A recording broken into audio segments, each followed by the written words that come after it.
Well, hello again. Welcome to the study. This is Explain This, Please. We take our text from Judges 4, verses 18. It says here, she covered him with a mantle. Well, who is she and who is he? But what's a mantle? Well, mantle, very simply, is a covering, a blanket, if you will. Well, who is she and why is she covering somebody with a blanket? Let's look at the text. Now, as a quick review, Judges 4 and 5 give the story of a woman by the name of Deborah, who is the only female judge of Israel. This is before God gave them kings. So there's a war. Sisera is the bad guy, and he's got 900 iron chariots, and he's going to come down. He's going to hurt Israel, if you will.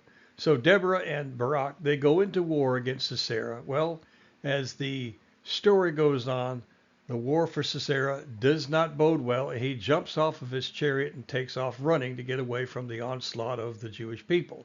Okay, so as he's running to get away from all of the things that are going to happen to him, he runs into this woman by the name of Jael. So that's where we'll pick this up right now. And Jael went out to meet him and said unto him, Turn in, my lord, turn into me, fear not.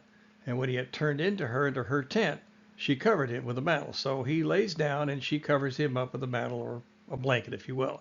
Now, this is difficult for a Western mind to understand. In imagining, let's make a visit to the camp of some of the Bedouins and learn their strange manners and customs and something of their very strange way of thinking and doing things. To these people, nothing would be more natural than Jael's action. We must remember two things first. There is an unwritten law, yet one that is even the most unprincipled would never dare to violate, and that's the duty of entertaining strangers. You couldn't possibly pass an encampment of Bedouins without their coming out and inviting you in to rest and using almost the same words as you heard by Jael. Come on in, my lord, come on in and rest. Well, secondly, no strange man is ever permitted to enter the woman's part of the tent. They have another unwritten law that such an offender is worthy of death, and any relative of the woman is obliged to carry out this law of execution. If a woman allowed a stranger to enter the woman's part of the tent, she too be worthy of death. In Judges, 4th chapter, we are told that Sisera was escaping when he passed her tent. She, with true hospitality, invited him to come in and rest. She, of course, probably expected him to enter the men's or public part of the tent only, as any man would probably have done. Well, Sisera wanted a good hiding place, and of course, no place could be safer than the woman's part of the tent, for no Jew, no Israelite is going to go there. Well, Jael, she's not a Jewess. She's a Kenite. Now he, that is Sisera, pushed his way into the woman's section of the tent against Jael's wishes, for entering here was the greatest insult and exposed her to dishonor, country, and for death. She is placed in an exceedingly hard position. If she ordered him to leave, he would have likely have killed her to save his own life, while to allow him to stay would have exposed her to the anger of her husband, who would at once have condemned her of being unfaithful and stoned her to death as the common law allowed.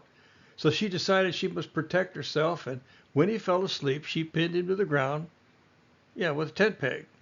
She knew well how to use the tent pegs, for the women are the ones that take down and put up the tents. We are told she gave him milk to drink when he asked for water.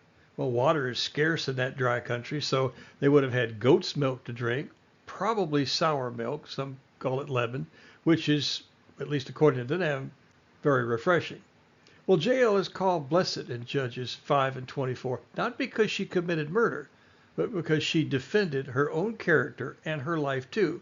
She was ridding the Israelites of a very cruel tyrant.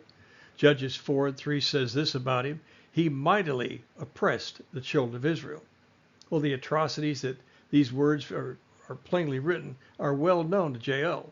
Again and again, she'd been appalled by the tales of oppression by the Assyrians over the Jews. And here is the one man from whom those attacks come. He's on his way to Hazor, Jabin's capital, where fresh forces await him. After rest, he'd go on to renew his conflict. And you see, we don't need to be an Israelite to feel the gratitude that glows in this word. Judges 5 and 24, blessed above women shall Jael, the wife of Keber, the Kenite, be. Blessed shall he be above the women of the tent. So, what's a mantle? Very simply, cloth, blanket, cover him up. So if you're in that part of the country and somebody says, come on into my tent, make sure it's not the woman's part of the tent, and make sure there's no hammers or pegs laying around. Better yet, don't go to tent at all. Keep walking.